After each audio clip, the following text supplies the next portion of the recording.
Bienvenue à une nouvelle capsule d'Alexem Studio. Si vous avez écouté mes deux autres capsules, vous avez sûrement entendu qu'il y avait une trame de fond pendant que je parle et que j'explique, comme ceci. Bonjour, bienvenue à une nouvelle capsule. Vous vous demandez sûrement comment j'ai fait pour monter cette chanson-là. Non, c'est pas grave, c'est quand même ça qu'on va faire aujourd'hui ensemble. On va monter une trame de fond. Premièrement, il faut sélectionner la bonne track de drum. Comme je ne suis pas un drummer, je préfère utiliser une track déjà faite. On peut voir que c'est pas la bonne pour moi, celle-là. On va en sélectionner une autre.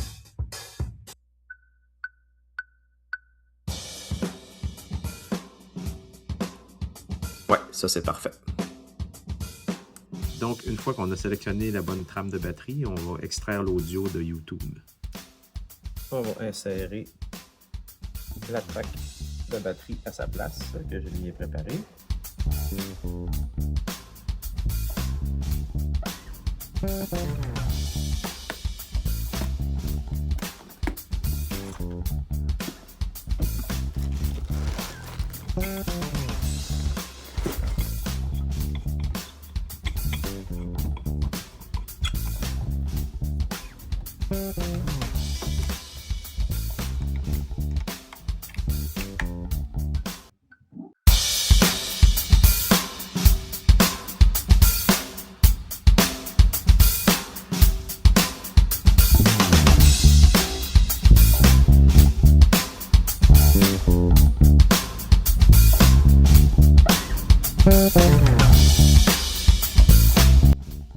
Vous avez peut-être remarqué que j'ai mis un micro à côté de l'ampli de bass, mais j'ai quand même une entrée line qui sort en arrière de l'ampli. Donc, je vais utiliser un mix des deux. Là. On va faire le traitement audio ensemble. Et pour commencer, on va isoler la batterie et on va faire un petit traitement audio. Donc, on va l'écouter. On va aller chercher ce qu'on pourrait améliorer. La track de batterie est beaucoup trop forte, mais je vais commencer quand même par lui mettre un égalisateur, un EQ, on appelle. On va aller chercher ça. Là, on ne se compliquera pas la vie aujourd'hui. On va quand même utiliser les presets que le logiciel a à nous offrir, peut-être en faisant des petites modifications, mais normalement, avec les presets, là, on a tout ce qu'il nous faut. Là.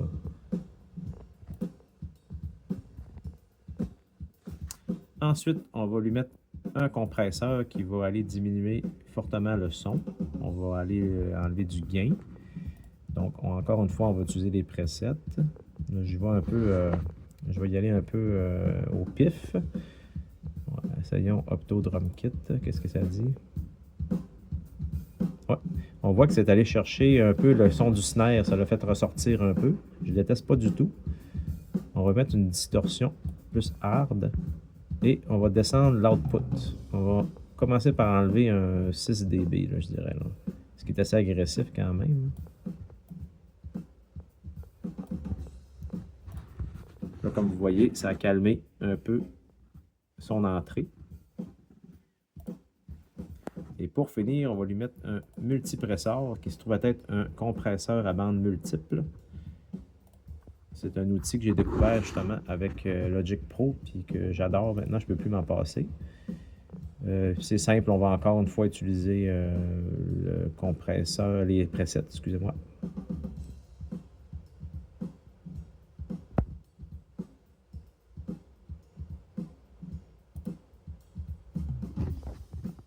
Là, on voit ce que c'est allé faire.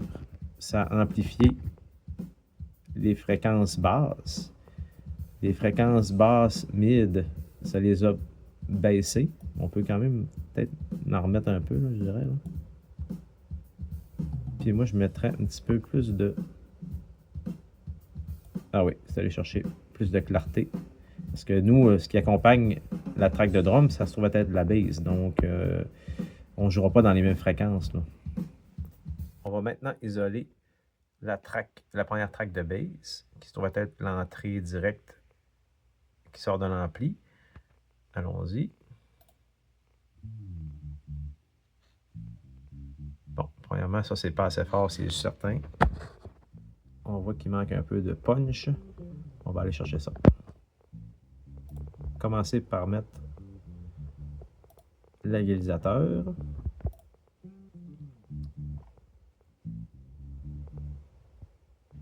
Là, ils ont mis les presets de bass avec la guitare. Je sais pas pourquoi ils ont fait ça, mais c'est correct.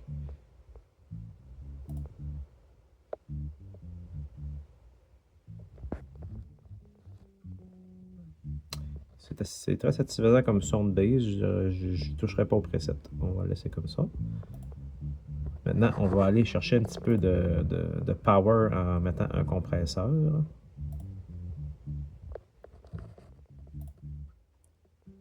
Encore une fois, les presets très utiles.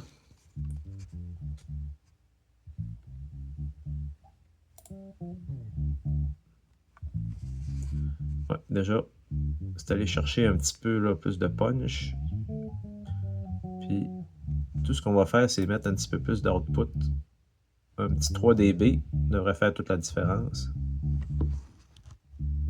Et pour finir, on va rajouter aussi le multipresseur.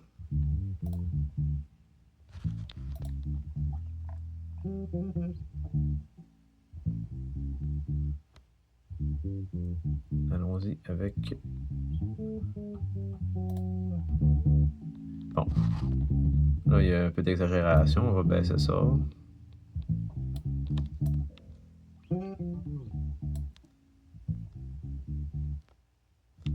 Encore une fois, on va rajouter un petit 3 dB avec le multipresseur. Là, on a une entrée plus hot, comme on appelle dans le milieu. On va la baisser de notre côté avec le fader.